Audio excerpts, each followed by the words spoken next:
ചെമ്പനീർ പൂവിന്റെ പുതിയൊരു പ്രോമോയിലേക്ക് എല്ലാവർക്കും സ്വാഗതം. അങ്ങനെ നമ്മുടെ ചന്ദ്രോദയത്തിൽ നമ്മുടെ രേവതിയുടെ ഒരു പുതിയ മുഖഭാവമാണ് നമ്മൾ ഇന്നലെ കണ്ടത്. അപ്പൊ ഇന്നത്തെ പ്രോമോയിലും അതിന്റെ ബാക്കിയുണ്ട് കേട്ടോ. രേവതി ആകെ മൊത്തം ഷോക്കായിട്ട് നല്ല സങ്കട ഭാവത്തിലാണ് ഉള്ളത് കേട്ടോ. രേവതി അവൾക്ക് കൊടുത്ത സ്വർണ്ണാഭരണങ്ങളൊക്കെ റൂമിൽ നിന്ന് എടുത്ത് വന്നിട്ട് ഇതാ ചന്ദ്ര ഏൽപ്പിക്കുകയാണ്. എനിക്ക് ഈ സ്വർണം വേണ്ട, അമ്മ തന്ന ഒരു സ്വർണ്ണം എനിക്കിനി വേണ്ട, എനിക്കിനി എൻ്റെ സച്ചിയേട്ടൻ വാങ്ങിത്തരുന്ന സ്വർണം മാത്രമേ ഞാൻ അണിയൂ, അതുവരെ ഈ ഒരു മഞ്ഞ ചരട് മതി എൻ്റെ കഴുത്തിൽ നിന്നിട്ട് നിൽക്കുകയാണ്. അപ്പോഴാണ് നമ്മുടെ സച്ചിയുടെ എൻട്രി കേട്ടോ. സച്ചി, രേവതി എന്താ പറ്റി? അപ്പോൾ രേവതി പറഞ്ഞു, എൻ്റെ അമ്മ, നിങ്ങളുടെ അമ്മ എൻ്റെ അച്ഛനെയും വീട്ടുകാരെയൊക്കെ പറയുന്നുണ്ട്, എനിക്കിത് തീരെ സഹിക്കുന്നില്ല, സ്വർണ്ണമാണ് തങ്ങളുടെ പ്രശ്നമാണെങ്കിൽ ഞാനിതാ ഈ സ്വർണം മൊത്തം നിങ്ങൾക്ക് തരുന്നു, എനിക്ക് വേണ്ട. അപ്പോൾ ചന്ദ്ര പറഞ്ഞു, നീ ഈ സ്വർണം തെച്ചോങ്ങ് എടുത്തേ. പക്ഷെ അവൾ എടുക്കുന്നില്ല കേട്ടോ. അവളുടെ ആത്മാഭിമാനത്തിന് അത് നിരക്കുന്നതല്ല എന്നൊക്കെ പറഞ്ഞിട്ട് നമ്മുടെ രേവതി സ്വർണ്ണാഭരണമൊക്കെ അവിടെ വെക്കുന്നു കേട്ടോ.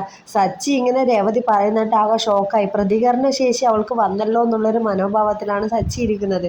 എന്തായാലും ഇന്നത്തെ ഒരു എപ്പിസോഡ് കലക്കനാണ്. ഈ ഒരു മഞ്ഞച്ചരട് മാത്രമേ ഇനി ഞാൻ അണിയൂ, സച്ചിയേട്ടൻ വാങ്ങിച്ചു തരുന്നത് വരെ എന്ന് പറഞ്ഞ് അതിൽ ഉറച്ച തീരുമാനത്തിൽ നിൽക്കുകയാണ് നമ്മുടെ രേവതി. അപ്പം എല്ലാവരും ഏഷ്യാനിൽ ഏറെയൊക്കെ മറക്കാതെ കാണുക നമ്മുടെ ചെമ്മനീർ പൂവ്. അപ്പോൾ പ്രോമോ ഇഷ്ടപ്പെട്ടാൽ എല്ലാവരും ലൈക്ക് അടിച്ചോ, കമൻറ്റ് ചെയ്തോ, ഷെയറും ചെയ്യുക. വീഡിയോ ഇഷ്ടപ്പെട്ടാൽ ഫോളോ ചെയ്തോളൂ.